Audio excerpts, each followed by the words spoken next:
Hey everyone, welcome back to Supercars Podcast. We're here today with Anthony, our guest for the day. I gotta tell you guys one thing. The reason why I picked this guy, he has a lot of story to tell us, and I wanna show you something amazing. Look at behind us. C8? 2023 C8 70th anniversary edition. 70th anniversary. Amazing. Which that means is a limited edition? It's a limited edition. It's a limited color. The color that's on this car won't ever be made again. It was only made for about 32 to 3,300 of them. Wow. And then they stopped production And the whole world. color. Yeah, and pretty much in the whole world. That's crazy. That's amazing.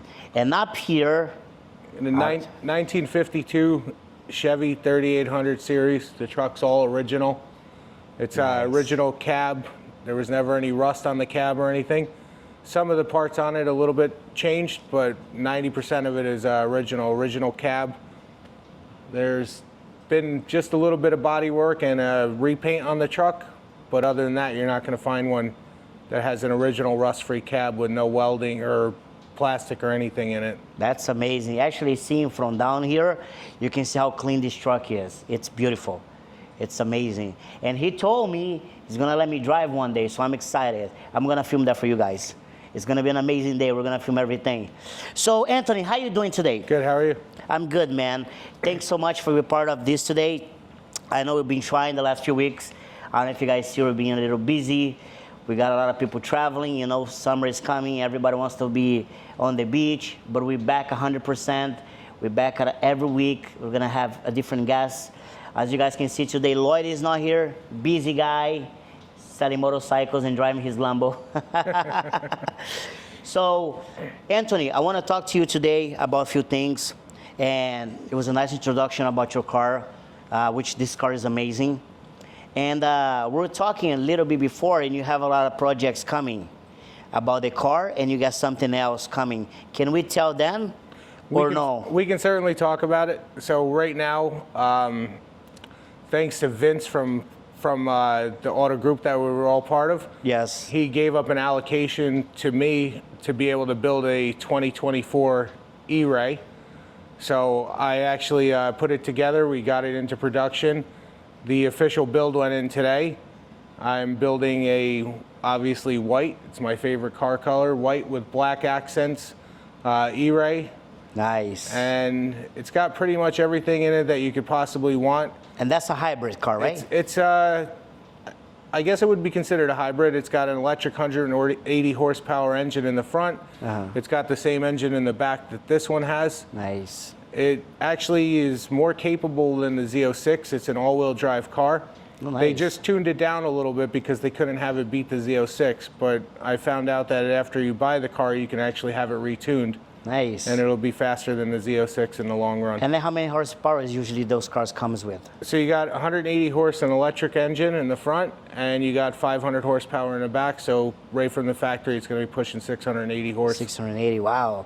And if you tune or do anything extra, you can bring to like 750? You can probably push it up to 750. I've actually found one online that the guy pushed about 1,000 horsepower already. Shit, that's crazy. Yeah. So you're going to be like an SVJ Aventador. Yeah, the nice thing about it too is you can supercharge it, and you don't need to retune the electric motor. It automatically adjusts right to the engine in the back. Nice. So it's one of the benefits of doing that. You don't need to do anything to the electric motor. It'll automatically adjust itself to the speed and the performance that the regular gasoline engine's pushing out in the back. Nice. Whole new technology, man. Yeah, I'm excited about it. So it's crazy, like how this technology they're bringing up. I'm excited. I can't wait to see your car. yeah, and then so with that being said, I'm in the process of starting a sweepstakes company.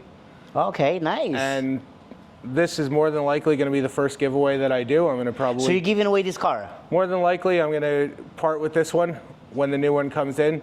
But I don't want to just part with it by trading it in. I want to basically sell T-shirts and things like that and give people entries, and they can walk away with this 2023 C8 70th Anniversary Edition. That's amazing. Guys, you see that? Well, you want to win a car? You want to win the C8 7th Anniversary? Later, I'm going to put in the link. When we started, we're going to put in the link. So right now, it's all buying. in the startup process. I'm meeting with a lawyer on Friday to start the sweepstakes company. That's amazing. No. I'm excited for that. Yeah. I'm definitely buy some shirts because I love this car. I want it. Hope I'll be the winner. No guaranteeing who wins it. I already, in the past, I gave away a machine once. So nice. I had a machine that I put up online to sell it, and I was having a hard time selling it because it had a few bad reviews, that particular machine, from some people in the industry. And so in turn, I decided to do a raffle for it. And I raised the money that I was trying to sell the machine for, a little bit extra. And a guy in Kansas City, Missouri, he won the machine, and we shipped it out to him. So. Oh, wow. That's amazing. Yep. You know what? Hopefully you can do the truck because I like that truck so much. I want to win that truck. So as a startup business, I plan on starting with things that I already own. I don't need to raise capital. I already have them. Right. You know, don't know how much the wife will let me give away. She gets attached to certain things, but you know, I figure after the first 1 or 2 giveaways of things that I own, there should be more than enough capital raised to be able to buy new things to start giving those away too. That's amazing. That's awesome, man. Yep. I'm excited for that. I'm happy for you, man. I can't wait. I appreciate it. And we here, you know, whatever you need, you can count on us. Yeah. And you can count with everybody that's watching right now because I know they're going to be supporting us well. Now, we talk about the C8, we talk about the truck, but there is something outside that you guys haven't seen yet. We actually did a video and we're going to post it right now as you guys going to see it. There's a truck outside and it's crazy. And the name of that truck is a Lambo killer. Please explain that because I'm excited to know. So it's a 1983 Chevy S10. It's got a built 350 engine in it.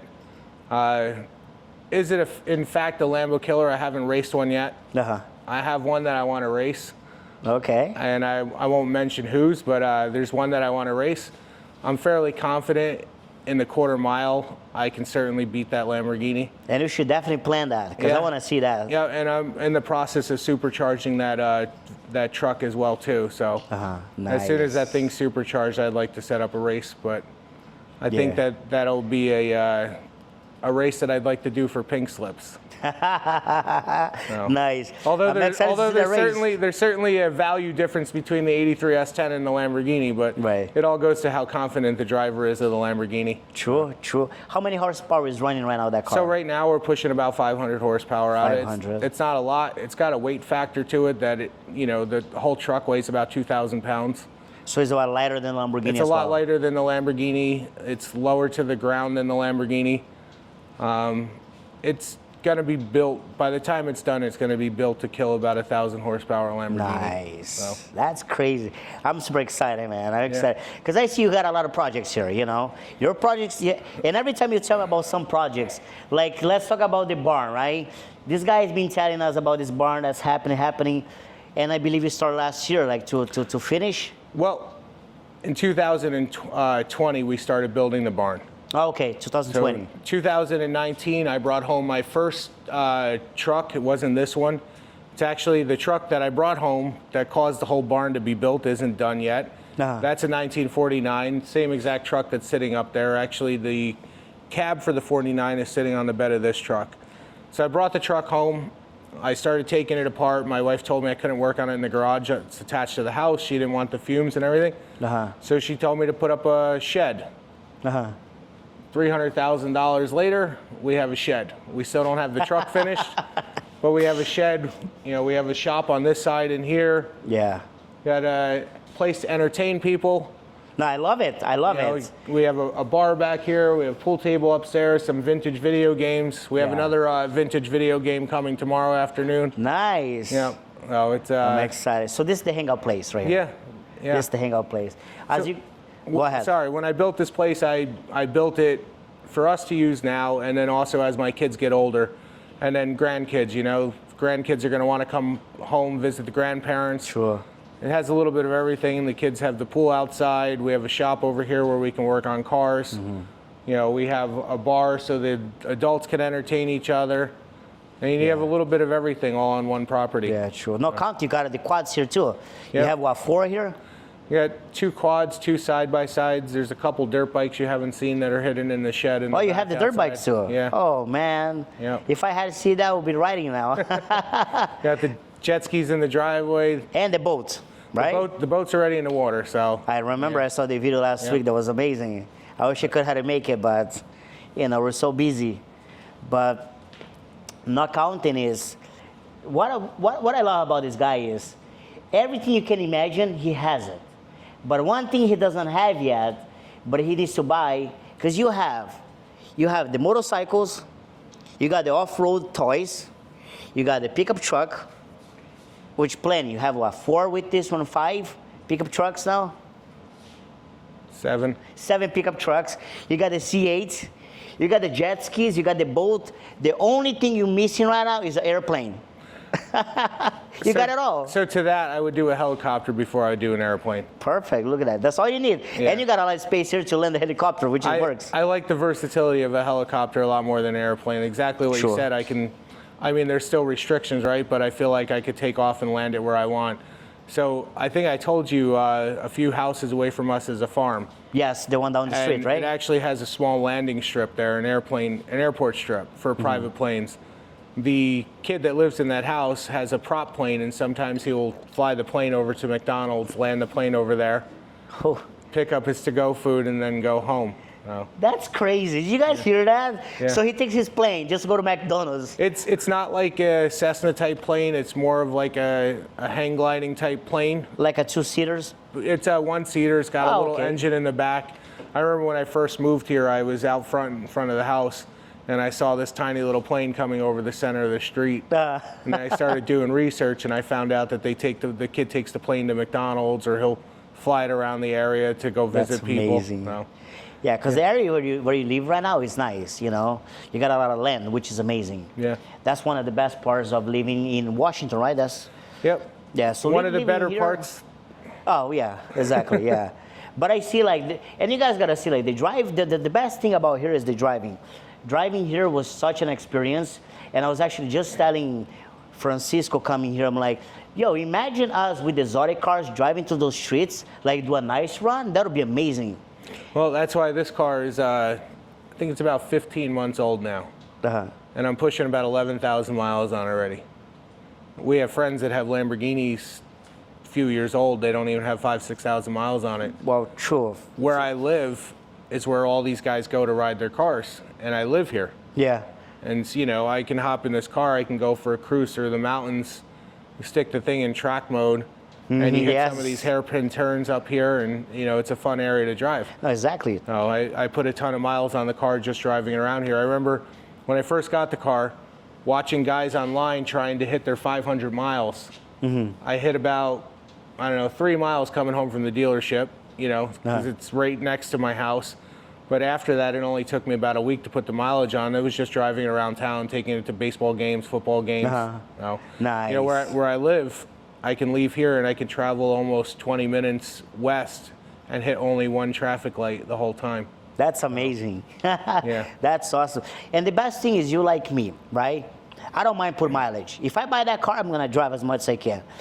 We do have few friends, they buy the cars, they don't like to drive as much. I guess they don't want the car to depreciate it. But I see it this way. If I buy something, I want to enjoy it, right? And if I buy, I'm going to drive as much as I can. Yeah. If I one day I decide to sell, I don't care. You know what? 50, 60, 70, 100,000 miles, whatever. I'm going to lose money anyway. It's not like I'm buying the car for an investment. So at the end of the day, let me enjoy as much as I can. And when I give to the next owner, at least hey, I drove, it's your turn now. So that being said, I put 11,000 miles on the car already. And with the building the new car before I decided to start this sweepstakes company, I took this to the dealership and I asked them what they would give me for trade on the car. Now, when I bought this car, I had waited 3 years for it, and I actually almost got tired. 3 years, the wait list. I waited 3 years to get any C8, and I started getting tired of it, and I went to the dealership, and I said, hey guys, you don't have a build yet for me. I'm gonna move on to another dealership. And the sales manager, who's a great guy at the dealership, he said to me, give me a couple days. He goes, I have an allocation coming up. So I went back in, we sat down, we built my car. Nice. And that was on January 6th of 2023. When I was sitting there building the car, there was some little smile smirking from the owner, the sales manager at the dealership. And they told me they would submit the bid or the build, and they would get back to me and let me know if it was accepted. It was later that day I was called back to the dealership, and they said, oh, there's a couple things weren't accepted, blah, blah, blah. When you called me back, can you come back and we can alter the car? When I went back, this car was sitting there waiting. Oh, wow. It was exactly the same car that I built. The only thing that it was missing was the ZR1 package, which after doing a little bit more research, if I'm not going to track the car, there was no reason to have the ZR1 package. Oh, so that's what it's for, the ZR1? Yeah, it allows you to track it, allows the engine to maintain higher speeds throughout the whole day. Where this one, if I were to track it after about a half hour, I'd probably pop the engine in the car because it's not designed for it. But so this car was actually built for the owner of the dealership. Oh. And when I was building mine, the sales manager knew that this one was already being delivered that day for the owner of the dealership. So he had to convince the owner of the dealership that he was giving me his car. That's amazing. Yeah. Does the one you chose before was the 70th anniversary or wasn't? When I started in 2020, there was no 70th anniversary yet. Oh, didn't have it. Because of 2023 is the 70th anniversary. I just wanted to get any C8. Got it. You know, and I was going to build the ZR1. I was going to build it in white, pretty much the same thing that I have here. And then actually when we took the kids to Disney for, I think, Christmas break or something, at Disney they have this GM track, and they actually had this car sitting on the floor where everybody can walk up and touch it. And when I saw the pearl white metallic paint on it, I knew that's what I had to have. Nice. And the only way to get that was the 70th anniversary. And shortly after I got this is when they discontinued it because the owner tried to build himself another one and he couldn't. Oh, wow. Done. Yeah. So technically you're the only one in this area that has this car. There's a few of them right in this area, like within probably a 30-mile radius, but there's a lot of C8s in my area, but there's very few that are the pearl white. Got so it. When I started with the build on the new E-Ray, I went back to the dealership and I asked them, you know, what would you give me on a trade on it? And I paid $98,000 at the time of purchase, and they're offering me $94,000. So I drove 11,000 miles, and I'm only taking a $4,000 loss. That's amazing. For 11,000 miles. And then I see guys that buy exotic cars, and they're afraid to put more than 5,000, 6,000, 7,000 miles on it. Having a beautiful exotic car, this isn't an exotic car. It definitely can run with an exotic car, but having a beautiful exotic car and parking that car in your garage, just to open the garage door every day and look at it, it's like having a gorgeous supermodel wife that you don't spend any time with. Exactly. It's just there to show. That's so true. No. That is so true. Yeah. And unfortunately, there's a lot of people like that, and that's the problem. We know a lot of people like that. Yeah. You know, they rather see their cars in the garage instead of driving. Yeah, for some people, it's a status thing. True. For me, a car's meant to be driven. If it's not being driven, there's no reason to have it. Exactly. You know? My wife has a car that's sitting in the garage. It's going on 5 years old. I don't even think she has 3,000 miles, 4,000 miles. It's a BMW. She doesn't use it. To me, it's a waste. So she's like the exotic car guys. She just likes to open the garage door and know that that's her BMW, her convertible BMW. She wanted it for God knows how many years. And in 2019, I decided to get it for her for Christmas. I hid the car at a friend's house. It was over there covered in snow and everything for 3-4 weeks. Christmas Eve, I took an Uber to my buddy's house, picked the car up. I hid it at my neighbor's house. All to find out on Christmas morning that my wife already knew about the car 2 months prior when I bought it, because I added it to the insurance policy and they sent her an email. Oh my goodness, that's amazing. That's amazing. So Anthony, as we talking before, we learn a lot about you. We learn a lot about your cars, and I see that you have everything. Now, every time we do a podcast, we ask our guests, like, what will be, like, it's a crazy question, right? What will be like your 5 dream cars? So a lot of people has different ideas, different visions. What will be yours, 5 dream car garage? So my dream cars are probably a little bit different than most people that you're going to find on the supercar adventures. First would be a 1981 slant nose 911. Silver with a wide body kit on it. Nice. That's like my #1 car. I fell in love with that car when I saw one at an insurance auto auction. The owner of the car actually reported his own car stolen, and they found it in a sea container out in Pennsylvania almost 10 years later. And it was past the statute of limitations for him, so he wasn't prosecuted, but the car ended up at an insurance auto auction. I was like 19 years old, driving cars for a body shop that I worked for, who the guy would buy high-end cars, fix them up, and resell them. So I'd go to the auction with him, and I'd pick up the cars, and I'd drive them back. At the time, 19 years old, that car was going for $34,000 at auction. Wow. What it would be worth today, I wish I had $34,000 hidden underneath the mattress, or maybe I was a silver spoon kid or something, and could have went and asked Dad for it, but wasn't an option for me. So now it's something that's on my goal after retirement. Second would be a '69 Yanko Camaro in black, but even though it's a Yanko Camaro, I would like it a little resto mod. I'd like some of the updated things put into the car. Third is 1969 Lincoln Continental with the suicide doors. Nice. Slammed to the ground or bagged, murdered out, all black on black. I was telling my son about this the other day, and he was asking me what a 1969 Lincoln Continental bagged and murdered is. Well, this past Sunday, we went to a car show in P-Pack or Flanders, New Jersey, and there was actually one sitting there, so I was able to show him it. And I created a reel and put it on Facebook with the car. It was just like the one you like it? Identical, except for this guy's was a dark blue, almost looked black, and he actually put a rag top in it, which was really cool. Oh, that's So it wasn't amazing. a convertible, it had just a rag top in it. You got to have one supercar in there, so a 2024 Bugatti Chiron. Yeah. Bugatti's Bugatti, my friend. You got to have that. If I had endless money, I said to my kid at the car show on Sunday, the McLaren Senna, there's, cars like that. But the number 5 on my list would be a Mercedes 1954-57 Mercedes 300 SL Gullwing. That's the one the doors goes up, right? Yeah, like the a doors bird? go up. Nice. The town that I grew up in, there was a family that had one. It was in their garage. I had my eye on that car, all throughout my childhood. It was there. It was a silver car as well, too, like the Porsche.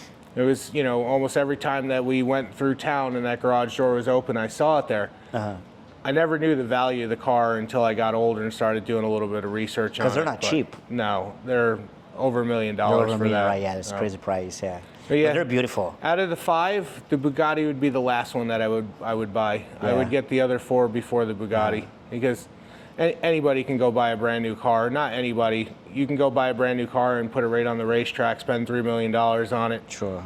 And not have to tinker with it. But I like to tinker with it. The Lincoln or the old Porsche or something gives me something to do other than just drive the car, right? So yes. I think that's what makes it more desirable to me than just walking into the showroom, handing somebody $3 million, grabbing a set of keys and hitting the track. No. That's true, that's true. So your first car was a Porsche, which is amazing, right? And I see you're wearing a Porsche shirt too. Would you consider yourself as a Porsche lover? So, 100%. I since I'm a little kid, I've always wanted a Porsche. When I finally could get to the money to be able to buy a Porsche, the Porsche was no longer $150,000. The C8 was in my price range. At some point in time, I will get a Porsche.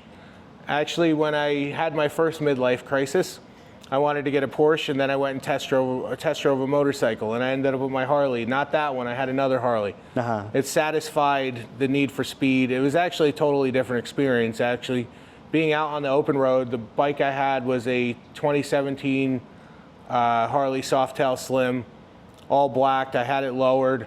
There was no windshield on it, no radio, nothing. It was just, bare bones, and that kind of satisfied my need at that time, and it was a lot more affordable. Yes. My second midlife crisis came about, and again, started looking online for Porsches, things like that. I'm not a fan of buying used vehicles unless they're classics. Okay. So when it came time and I looked up the Porsches that I was interested in getting, the COVID hit. The market went, out of this world. Porsches that were selling for $200,000 now going for $300,000-$400,000. Yep. That's crazy. So I settled on the C8 for now. All right. Right. But would you get something like JB, like the GT3 RS? The GT3 RS is actually like Because like my the one dream. JB had, it was sick, right? That car was amazing. Yeah, and it so- wasn't that crazy expensive like the new ones. When he told me he was considering selling the car, I said, let me know if you're really going to sell it. And next thing you know, he sold the car. Yeah. Because his was at a price point that I could have bought it. Right. And I was upset to learn that he sold it, so shame on you, JB. Hey, JB, you see? Yep. But from what I heard, it was crazy, right? Somebody called him and go for like, or they offer like crazy money. Yeah, he got a fair amount of money for the car. Yeah. So, you know, he did what he had to do. He did what was right for him at They the offer time. more than what actually the car was worth it. Yeah. That's And, how much they love that car. For me, it was a nice entry point for that car. For that car, yeah. But now, you know, you see our other friend Rogers. And Oh yeah, that thing is just crazy. you know, JB's is a few years older, Rogers is a little bit newer, right? Like brand new. Yeah, he just got the new Just one. the slight changes that they made to the car. They made it a little wider, a little taller. They put some extra pieces in the front end of it. Mm-hmm. I mean, it's top notch. So, you know, a couple years from now, maybe I'll go and get a used 2024, 2023 GT3 Sure. RS. I think the prices in the next 2 years is probably still gonna be the same. Won't be much change, because there's not much cars out there, right? And for what I heard when we had the last podcast with JB, they're going over 150,000. Over asking. Well, Over so asking is crazy. if you want to get an allocation for a GT3 RS right now, there's two ways to do it. One is to buy 10 Porsches and trade them all back into the dealership and take the loss on them. Uh-huh. Or instead of taking the loss and buying 10, you just pay the 120, 150,000 over, and that's about the best way to get an allocation. It still doesn't guarantee you one, Yeah, sure. but that's about the only way you're going to get one right now. That's crazy. There's a lot of guys actually that have bought those cars and then they put them online afterwards because they had the allocation. They went through the process of the 10 Porsches and they didn't have to pay for the over. So now they're selling it on the street with the over on it. You know, Sure. if I had the extra liquid cash flow, I would. But Yeah, 'cause I have a they're couple other beautiful things cars. in the works right now. You know, I'm in the process of building a self-storage facility. Nice. Also doing a little bit more real estate investing. So the car's kind of got to step to the side for a little bit, right? See, that's why I always like to talk to you, because every time we talk and every time I hear you, you're always investing. So your money is never sitting in one corner. You always like putting the money to make more, right? So technically your money is working for you. And I always like to hear that from you. It's like, and like we have a few conversations before where you like, you know what, my money at least I know that at a certain point in my life, I don't have to do nothing anymore. Right. The money's already working for me. You're just gonna sit pretty and enjoy. You go to your house down the shore and you're not doing nothing. So my kid always asks me all the time, "Are we millionaires, Dad?" And I say, "You have more money in the bank than I do." That's 100% true. Yeah, but that's true. My kid always has more money in the bank than I do because mine is always, well, spread out in toys or spread out in real estate or some other investment. But I don't have anything big lump sums just parked. You know, Right. everything that I have is set up for investments. That's good. That's amazing. You know, and keep it up, man. Keep it up. I know that today we're trying to keep the time, you know, so everybody can actually enjoy this conversation.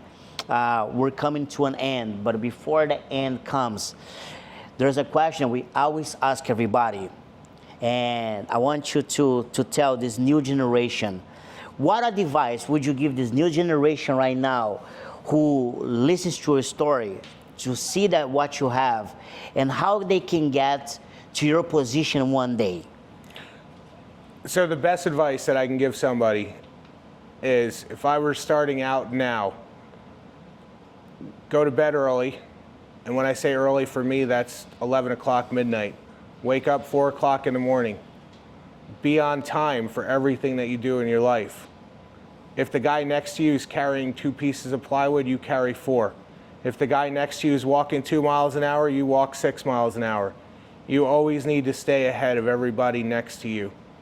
You're not going to get ahead in life by sitting and waiting for somebody to do something for you. You set your own destinations, and you're in control of your own life. Whatever you want to do in this world, especially in the country that we live in, you can do. Nobody's going to do it for you. You need to get up and go out there and get it for yourself. That's amazing. That's amazing. You said it all. Yeah. You said it all. You see, kids, learn with